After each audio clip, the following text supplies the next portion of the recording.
Hi guys, welcome back to our channel coding champ Sai. ఈ particular video వచ్చేసి POLYCET 2025 exam రాసింటారు కదా. నేనైతే key అయితే ప్రిపేర్ చేశాను అనమాట. అది వచ్చేసి బుక్లెట్ సి అనమాట. అది బుక్లెట్ సి. మీరు అనొచ్చు మా బుక్లెట్లు వేరుంటాయి కదా, ఏబిడి ఉన్నాయి, మిగతా వాళ్ళు ఏం చేయాలంటే, నేను కీలో వచ్చేసి ఆప్షన్స్ నెంబర్స్ అయితే రాశాను అండ్ అలాగే పేర్లు కూడా రాశాను అనమాట.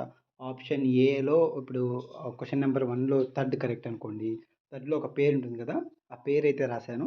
మీరు ఆ పేరును బట్టి ఆప్షన్స్ దేంట్లో ఉన్నాయని మీరు రెఫర్ చేసుకొని మీ మార్క్స్ అయితే క్యాలిక్యులేట్ చేసుకోవచ్చు. ఇది జస్ట్ మీకు ఒక అజంప్షన్ వరకే అనమాట మార్క్స్. ఒకవేళ మీకు తక్కువ వచ్చినా కూడా ఎక్కువ రావచ్చు. ఓకే, సరేనా? అంతే ఫ్రెండ్స్, నేను ఇప్పుడైతే చూపిస్తాను మీకు కీ కీ షీటు.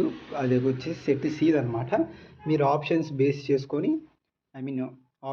చేసుకొని మీరు క్వశ్చన్స్ చూసుకొని మీరు క్యాలిక్యులేట్ చేసుకోవచ్చు, మిగతా సెట్ వాళ్ళు. ఓకే, ఇప్పుడైతే చూపిస్తాను నేను.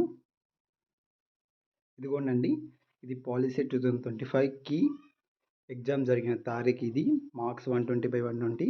ఇక్కడ సిరీస్ సెట్ వచ్చేసి సి అనమాట. ఈ 1 నుంచి 30 వరకు ఉన్నాయి. ఇది చూడండి, నేను 5 సెకండ్స్ వరకు ఇస్తాను.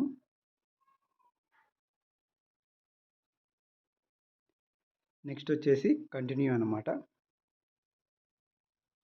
31 నుంచి 65 వరకు. ఇది ఒక 5 సెకండ్స్ ఇస్తాను.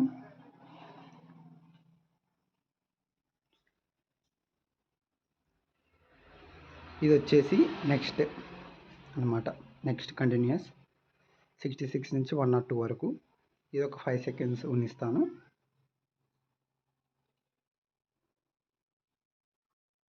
ఇదిగోండి, ఇదే అనమాట లాస్ట్. ఓకే, కొన్ని దాంట్లోకి రాయలేదు, అది ఆన్సర్ తెలియక, సారీ ఫర్ దట్. ఇదే అంటే అనమాట వీడియో. ఇది వచ్చేసి సెట్ సి వాళ్ళకి చాలా యూజ్ అవుతుంది. ఒకవేళ సెట్ ఏ వాళ్ళైతే ఇక్కడ 51లో ఎలక్ట్రిక్ సర్క్యూట్ ఉంది కదా, ఆప్షన్స్ దేనికి ఉన్నాయి, మీకు క్వశ్చన్ వేరే అయితే ఐ థింక్ 51 వచ్చింది సెట్ సి వాళ్ళకి. సెట్ ఏ వాళ్ళకి 100 65 రావచ్చు. అట్లా ఆప్షన్ చూసుకొని మీరు మార్క్స్ అయితే క్యాలిక్యులేట్ చేసుకోవచ్చు. ఇంతే ఫ్రెండ్స్ ఈ వీడియో. Thanks for that. ఇలాంటి ఇంపార్టెంట్ వీడియోస్ కోసం మన ఛానల్ సబ్స్క్రైబ్ చేసుకోండి అండ్ అలాగే మీ ఫ్రెండ్స్కి కూడా షేర్ చేయండి, వాళ్ళు కూడా మార్క్స్ క్యాలిక్యులేట్ చేసుకుంటారు. Thank you friends.